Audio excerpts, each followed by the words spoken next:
이 말씀하신다. 너희는 가서 모든 민족들을 가르쳐라.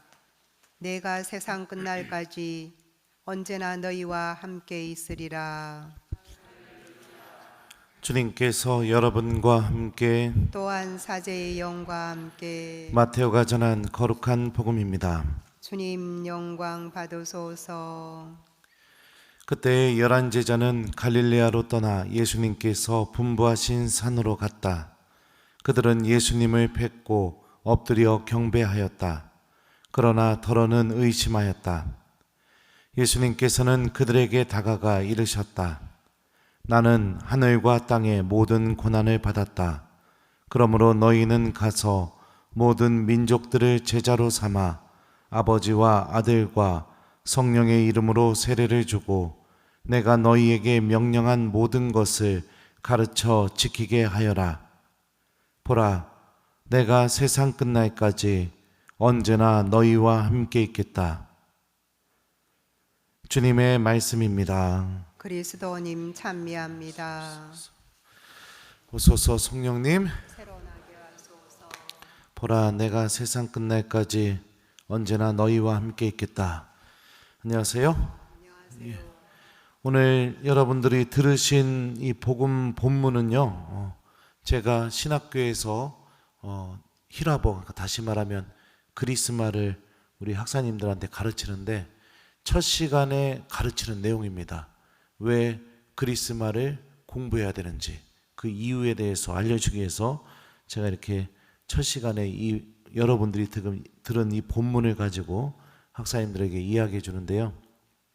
그 첫 시간에 가르치는 그 수업에서 요 문장을 직역을 해줘요. 그 히라버는 하나도 할 줄 모르지만 우리 학사님들이 그들은 예수님을 뵙고 엎드려 경배하였다. 그러나 더러는 의심하였다. 우리나라 성경에는 번역이 이렇게 되어 있지만 히라버 성경 원문을 직역하면 이렇게 번역이 돼요. 그들은 예수님을 뵙고 엎드려 경배하였다. 그러나 그들은 의심하였다. 그러니까 이 번역된 본문을 보면 11 제자 중에 몇 명만 의심한 것처럼 이렇게 표현이 돼 있잖아요. 그죠? 근데 직역하면은 11 제자 모두가 다 의심하고 있었습니다. 그리고 우리는 예수님의 부활 이야기들을 통해서 이미 알고 있는 것처럼 제자들은 몇 번이나 부활하신 예수님을 다 눈으로 만나고 뵙고 그랬어요. 그런데도 승천하시는 그 순간에 부활하신 예수님을 바라보면서 여전히 제자들의 마음은 믿음으로 향하지 못했습니다. 11 제자 모두가요. 예수님의 제자들은 이렇게 형편없는 사람들이었습니다. 기적을 봐도 부활하신 주님을 직접 만나도 마지막 순간까지 믿음이 형편없었어요. 그런데 예수님께서는 제자들에게 이렇게 말씀하십니다. 나는 하늘과 땅의 모든 고난을 받았다. 그러므로 너희는 가서 모든 민족들을 제자로 삼고 아버지와 아들과 성령의 이름으로 세례를 주고 내가 너희에게 명령한 모든 것을 가르쳐 지키게 하여라.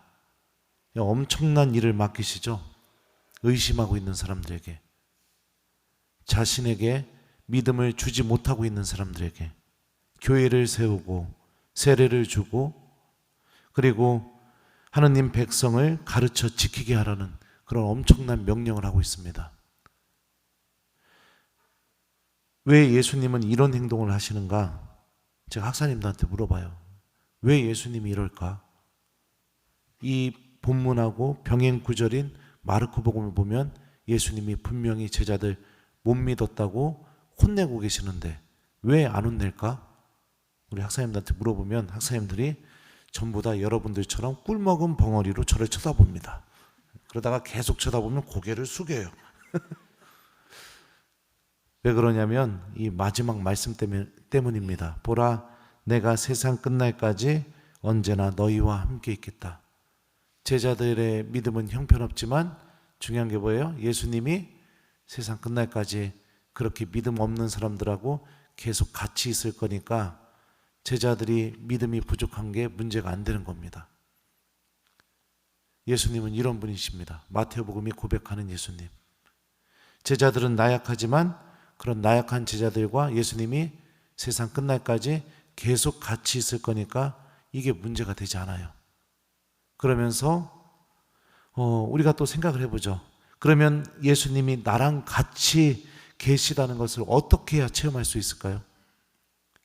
이 말씀이 진짜라는 것을 어떻게 해야 체험할 수 있을까요? 적어도 우리가 방금 들은 이 복음 말씀 안에서 답을 찾아본다면 우리가 이런 행동을 해야 예수님이 같이 계시다는 것을 체험할 수 있습니다. 그게 뭐냐? 너희는 가서 모든 민족들을 제자로 삼아 아버지와 아들과 성령의 이름으로 세례를 주고 내가 너희에게 명령한 모든 것을 가르쳐 지키게 하여라.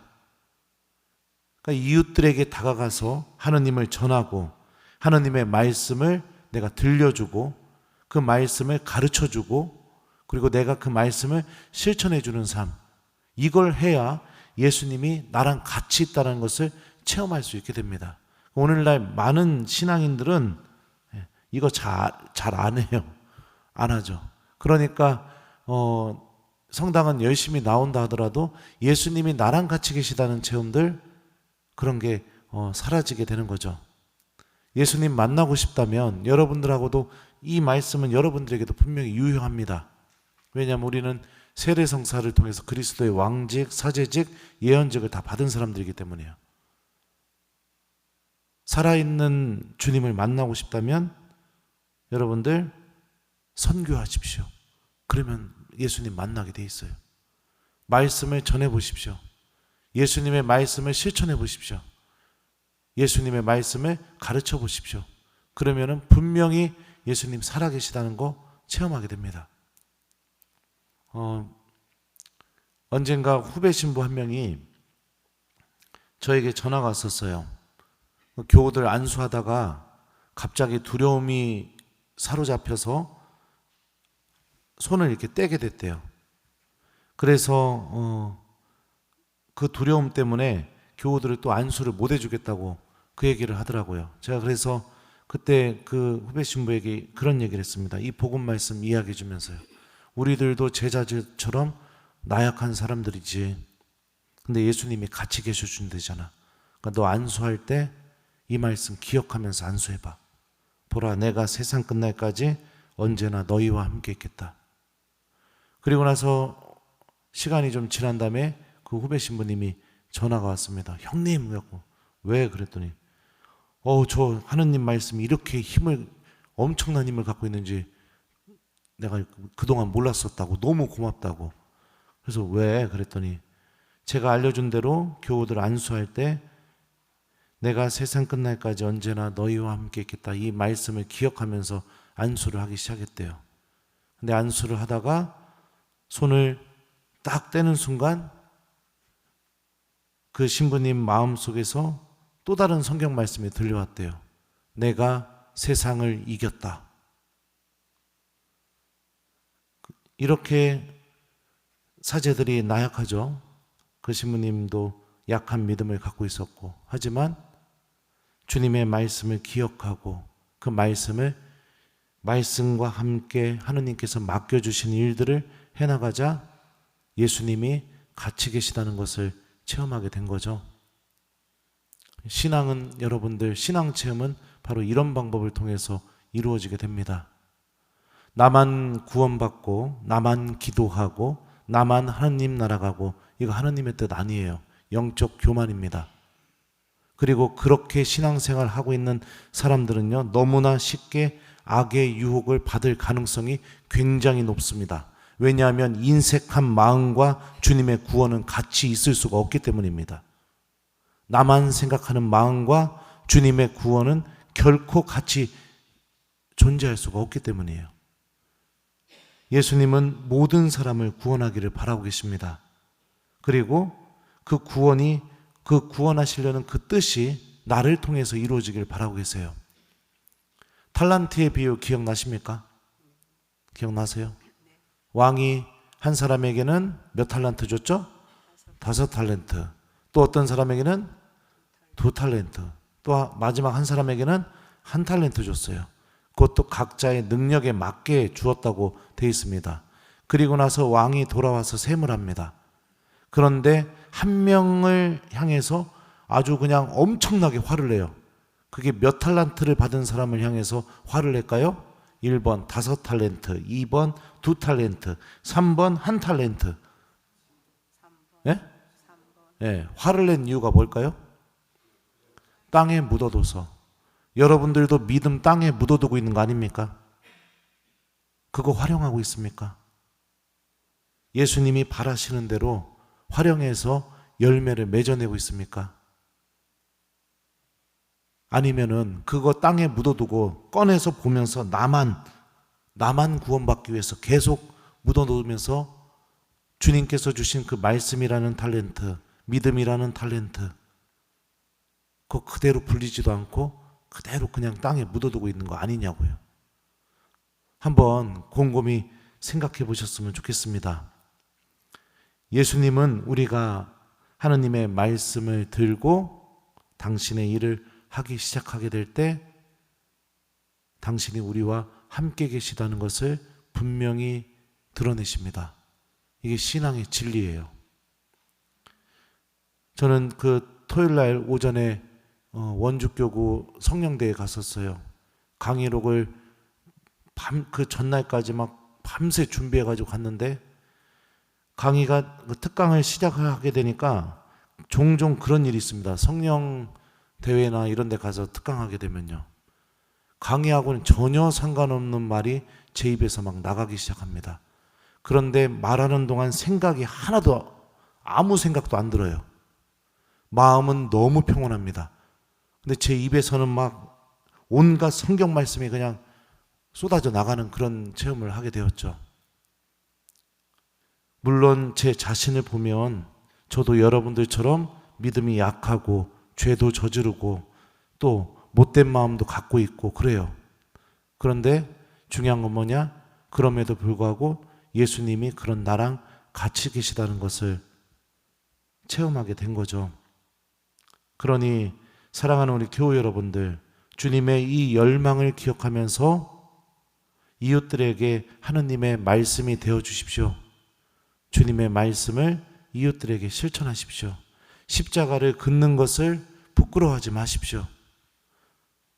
우리가 이렇게 신앙인으로서 하느님의 말씀을 누군가에게 들려주고 그 말씀을 실천해주고 내가 또 하느님의 자녀라는 그 모습을 당당하게 고백하는 그 모습을 지키면서 살아가게 될 때 반드시 예수님은 그런 행동을 할 때마다 당신께서 이렇게 믿음이 약한 나랑 같이 계시다는 것을 체험시켜 줄 겁니다.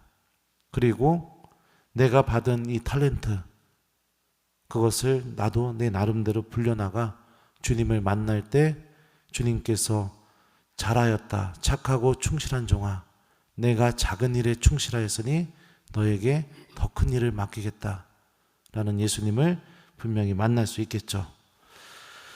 이번 일주일 동안 여러분들 숙제 드려요. 여러분들 이웃들에게 하느님의 말씀을 전해주고 실천하고 그리고 또 하느님의 말씀 자체가 여러분들이 되도록 노력해 보기, 요거를 숙제로 드립니다. 오늘 이 독서에서 바오로가 이렇게 얘기하죠. 선포하는 사람이 없으면 어떻게 들을 수 있습니까? 파견되지 않으면 어떻게 선포할 수 있습니까? 그러므로 믿음은 들음에서 오고 들음은 그리스도의 말씀으로 이루어집니다. 하느님의 말씀이 들려지지 않으면 믿음은 절대로 생길 수 없다는 거죠. 하느님을 잃어버린 이들, 신앙에 관심을 전혀 갖고 있지 않는 이들, 그리고 또 냉담하고 있는 이들, 그들에게 다가가 여러분들이 주님의 말씀이 되어 주십시오.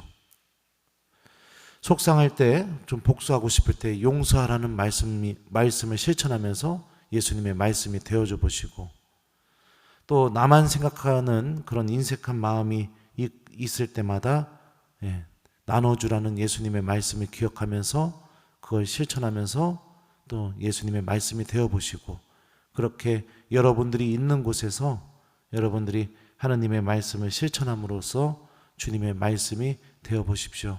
그러면 이렇게 부족한 나와 예수님께서 함께 계시다는 것을 체험하게 될 겁니다. 그래요. 일주일 동안 우리 모두 하느님의 말씀을 잘 실천하는 한 주간을 보냈으면 좋겠습니다. 보라, 내가 세상 끝날까지 언제나 너희와 함께 있겠다. 아멘.